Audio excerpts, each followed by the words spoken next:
ഇപ്പോൾ കണ്ണൂർ ജില്ലയിൽ party BJP കടന്നു പോകുന്ന പ്രധാനപ്പെട്ട തലങ്ങൾ, വെല്ലുവിളികൾ അല്ലെങ്കിൽ മാറ്റങ്ങളിലൂടെയാണെങ്കിൽ അങ്ങനെ അത് ഏതൊക്കെയാണ്? കണ്ണൂരിനെ സംബന്ധിച്ച് ഞങ്ങളെ കാണുന്നത് മൊത്തത്തിൽ കേരളത്തെ എടുക്കുകയാണെങ്കിൽ വികസന സംബന്ധമായി വേണ്ടത്ര മുന്നോട്ട് പോകാൻ നമുക്ക് കഴിഞ്ഞിട്ടില്ല. ഒരുപക്ഷെ ഇങ്ങനെയുള്ള ചില സാഹചര്യങ്ങൾ കൂടി അതിന് തടസ്സമായിട്ടുണ്ടാകാം.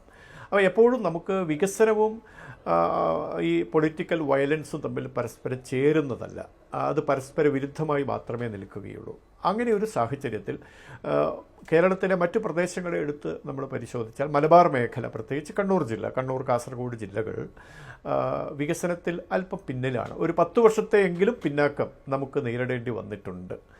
ആ ഒരു സാഹചര്യമുണ്ട്. അപ്പോൾ അത്തരം സാഹചര്യത്തിൽ ഇനി അങ്ങോട്ടുള്ള നാളുകളിൽ ഇപ്പോഴുള്ള ഈ പറഞ്ഞ സ്വസ്ഥമായ സ്വച്ഛമായ അന്തരീക്ഷം ഉപയോഗിച്ചുകൊണ്ട് നമ്മുടെ നാട്ടിലെ ജനങ്ങളുടെ ഭൗതിക സാഹചര്യങ്ങൾ മെച്ചപ്പെടുത്താൻ, സാംസ്കാരിക ഉയർച്ച കൈവരിക്കാൻ കഴിയുന്ന പ്രവർത്തനങ്ങൾ സംഘടിപ്പിക്കുക എന്നുള്ളത് പൊതുവായൊരു കാര്യം. പിന്നെ ഞങ്ങളെ സംബന്ധിച്ച് സംഘടനാപരമായിട്ടുള്ള സജ്ജീകരണം അനിവാര്യമാണ്. ഈ കാര്യത്തിൽ അത് നടന്നുകൊണ്ടിരിക്കുകയാണ്. ഞങ്ങളെ ആദ്യകാലങ്ങളിലൊക്കെ പ്രവർത്തന സ്വാതന്ത്ര്യം നിഷേധിക്കപ്പെട്ട ഗ്രാമങ്ങളുണ്ടായിരുന്നു, പ്രദേശങ്ങളുണ്ടായിരുന്നു.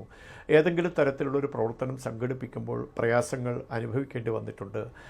അത്തരം പ്രയാസങ്ങളൊക്കെ മറികടന്നുകൊണ്ട് സംഘടനാ പ്രവർത്തനം നടത്തിയിട്ടുണ്ട്.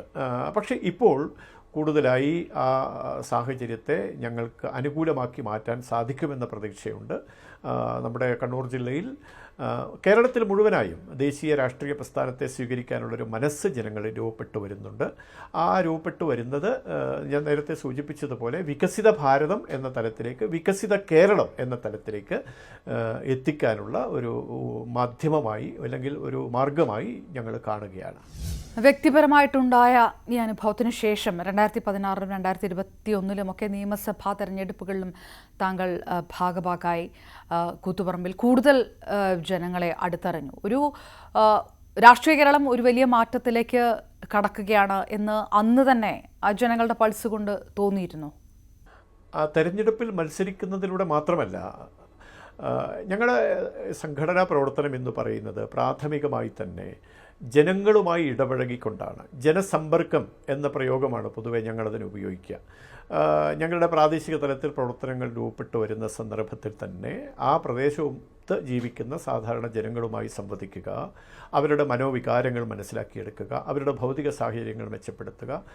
അതിന് സർക്കാർ സംവിധാനങ്ങളിലൂടെ മാത്രമല്ല, ആ ഓരോ പ്രദേശത്തെയും വിഭവ സമൃദ്ധമായ രീതിയിലൊക്കെ ജീവിക്കാൻ സാഹചര്യമുള്ള ആളുകളെയൊക്കെ സംഘടിപ്പിച്ചുകൊണ്ട് ചില സേവാ പ്രവർത്തനങ്ങൾ, ഇപ്പോൾ ഉദാഹരണത്തിന് വിദ്യാഭ്യാസ സൗകര്യമില്ലാത്ത സ്ഥലങ്ങളിൽ അതൊരുക്കി കൊടുക്കുക, ചികിത്സാ സൗകര്യങ്ങൾ നിഷേധിക്കപ്പെടുന്നവർക്ക് അത് ഒരുക്കി കൊടുക്കുക, സുരക്ഷിതമായ വീടില്ലാത്ത ആളുകൾക്ക് അതിന് സാധ്യമാവുന്ന രീതിയിൽ കാര്യങ്ങൾ ചെയ്തു കൊടുക്കുക, ഗതാഗത സൗകര്യമില്ലാത്ത റോഡുകളില്ലാത്ത സ്ഥലങ്ങൾ, ഇതൊക്കെ ഞങ്ങളുടെ പ്രവർത്തനത്തിൻ്റെ ഭാഗമാണ്.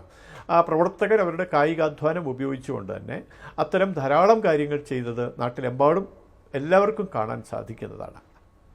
അതുപോലെയുള്ള അനേകം സ്ഥാപനങ്ങൾ ഞങ്ങളുടെ സംഘടനാ പ്രവർത്തനത്തിൻ്റെ ഭാഗമായിട്ട് അനാഥ മന്ദിരങ്ങൾ, വിദ്യാലയങ്ങൾ, ആതുര ശുശ്രൂഷ കേന്ദ്രങ്ങൾ, തൊഴിൽ പരിശീലന കേന്ദ്രങ്ങൾ, സാംസ്കാരിക പഠനത്തിനുള്ള കേന്ദ്രങ്ങളൊക്കെ ഞങ്ങൾ ഓരോ പ്രദേശങ്ങളിലും എല്ലാവർക്കും കാണാവുന്ന രീതിയിൽ സംഘടിപ്പിച്ചിട്ടുണ്ട്. അപ്പോൾ ഞാൻ പറഞ്ഞു വന്നത്, അതുകൊണ്ട് തന്നെ പ്രാഥമികമായ പ്രവർത്തനങ്ങൾ ആരംഭിക്കുമ്പോൾ തന്നെ ജനങ്ങളുടെ പ്രശ്നങ്ങളെക്കുറിച്ചും ജനങ്ങളുടെ ക്ഷേമത്തെക്കുറിച്ചും ഞങ്ങൾ മനസ്സിലാക്കുന്നുണ്ട്, ഞങ്ങൾക്ക് ബോധ്യമാകുന്നുണ്ട്.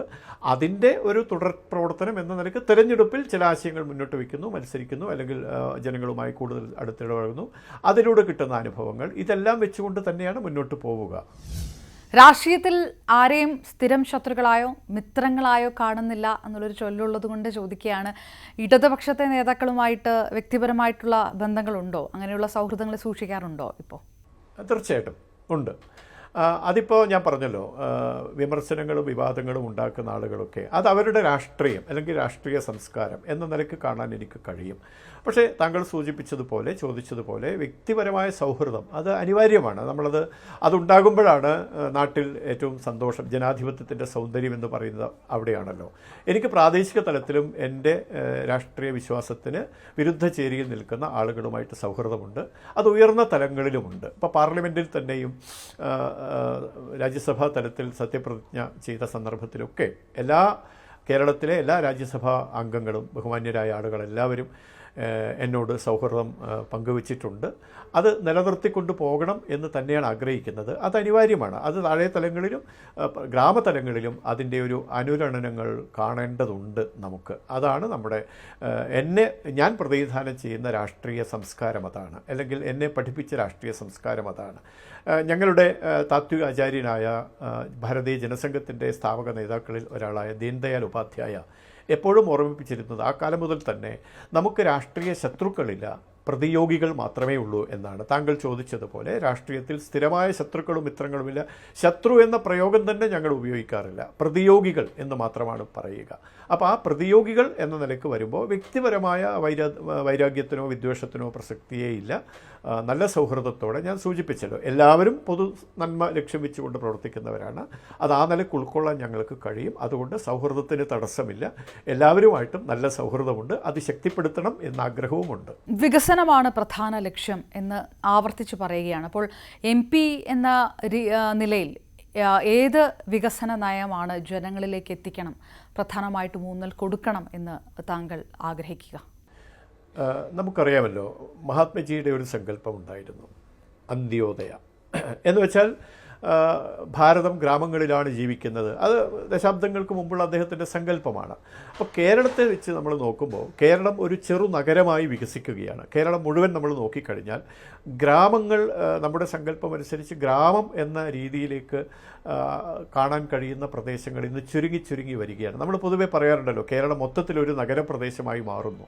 അപ്പോൾ ആ നിലയ്ക്കുള്ള വികസന സംബന്ധമായിട്ടുള്ള ചില കാര്യങ്ങൾ നമുക്ക് കാണാൻ കഴിയും. പക്ഷേ എന്നാൽ അടിസ്ഥാനപരമായിട്ട് എപ്പോഴും നമ്മൾ പറയുന്ന മനുഷ്യവിഭവത്തെ നിർണ്ണയിക്കുന്ന ആരോഗ്യം, വിദ്യാഭ്യാസം തുടങ്ങിയ കാര്യങ്ങൾ ഏറ്റവും പ്രാധാന്യം കൊടുക്കേണ്ടത് അതിന് തന്നെയാണ്. വിദ്യാഭ്യാസ മേഖല മെച്ചപ്പെടേണ്ടതുണ്ട്. ഇപ്പോൾ നമുക്ക് കേരളത്തെ സംബന്ധിച്ച് നമ്മളെല്ലാം ആശങ്കപ്പെടുത്തുന്ന കാര്യം എന്താണ്? അനേകം ആളുകൾ, ഏതാണ്ട് 1.5 ലക്ഷം വിദ്യാർത്ഥികൾ കേരളത്തിൽ നിന്ന് പുറത്തു പോയി പഠിക്കേണ്ടി വരികയാണ്. അവർക്ക് ഉന്നത വിദ്യാഭ്യാസ മേഖല അപ്രാപ്യമെന്നോ അല്ലെങ്കിൽ വിജയപ്രദമല്ല എന്ന തോന്നലൊക്കെ അവർക്കുണ്ടാവുന്നത് കൊണ്ടാണല്ലോ വിദേശങ്ങളിലേക്കൊക്കെ പോകുന്നത്. മനുഷ്യവിഭവം ചോർന്നു പോവുകയാണ്. വിദേശത്തേക്ക് പോകുന്ന വിദ്യാർത്ഥികൾ അവിടെ തന്നെ അവരുടെ ജീവിതം കരുപ്പിടിപ്പിക്കാനുള്ള പരിശ്രമവും നടത്തുന്നു. അപ്പോൾ നല്ല സർഗവൈഭവമുള്ള വിദ്യാർത്ഥികൾ, ക്രിയാശേഷിയുള്ള, കർമ്മശേഷിയുള്ള ചെറുപ്പക്കാരൊക്കെ നമുക്ക് നഷ്ടപ്പെടുന്നൊരു സാഹചര്യമുണ്ട്. അത് നമ്മൾ ഗൗരവത്തോടെ കാണേണ്ട ഒന്നാണ്. അതൊന്ന്. മറ്റൊന്ന്, ഗ്രാമതലങ്ങളിൽ ഇപ്പോൾ ഗ്രാമം നഗരമായി പരിവർത്തിക്കപ്പെട്ടുകൊണ്ടിരിക്കുന്നു എന്ന് പറയുമ്പോൾ തന്നെ ഗ്രാമങ്ങളുണ്ട്. ഗ്രാമങ്ങളിൽ പ്രാഥമിക സൗകര്യങ്ങൾ പോലും നിഷേധിക്കപ്പെടുന്ന ആളുകളുണ്ട്. അവരുടെ ചികിത്സാ സൗകര്യങ്ങൾ വേണ്ടത്ര ഫലപ്രദമാകാത്ത സാഹചര്യമുണ്ട്. കർഷകന്മാർക്ക് വേണ്ട രീതിയിൽ കാർഷിക വൃത്തിയിൽ ഏർപ്പെടുന്നു, ദൈനംദിന ജീവിതം പുഷ്കലമാക്കാൻ കഴിയുന്ന സാഹചര്യമില്ല. കാർഷികോൽപ്പന്നങ്ങൾക്ക് വിലയില്ലാത്ത സാഹചര്യങ്ങളുണ്ട്. ചിലപ്പോഴൊക്കെ വരുന്ന പ്രകൃതിക്ഷോഭങ്ങളുണ്ട്. ഇതൊക്കെ വലിയ കാര്യങ്ങൾ തന്നെയാണ്, വികസനത്തെ ബാധിക്കുന്ന വിഷയങ്ങളാണ്. ഇതിനെയൊക്കെ നമ്മൾ അഡ്രസ്സ് ചെയ്യേണ്ടി വരും. എന്താണ് പരിഹാരം എന്ന് ചിന്തിക്കേണ്ടി വരും. അങ്ങനെയുള്ള ചിന്തകളും പരിഹാര മാർഗങ്ങളുമൊക്കെയാണ് പൊതുപ്രവർത്തകന്മാരെ, സാമൂഹ്യ സേവനത്തിൽ ഏർപ്പെടുന്ന രാഷ്ട്രീയ പ്രവർത്തകന്മാരെ, പ്രത്യേകിച്ച് താങ്കൾ ഉൾപ്പെടുന്ന സമൂഹം, മാധ്യമ സമൂഹം ഉൾപ്പെടെ ആ രീതിയിലേക്ക് നമ്മുടെ ചിന്തയെ വഴിതിരിച്ചു വിടണം എന്നാണ് താല്പര്യം. അതനുസരിച്ചുള്ള പ്രവർത്തനങ്ങൾ സംഘടിപ്പിക്കണം എന്ന് തന്നെയാണ് കാഴ്ചപ്പാട്.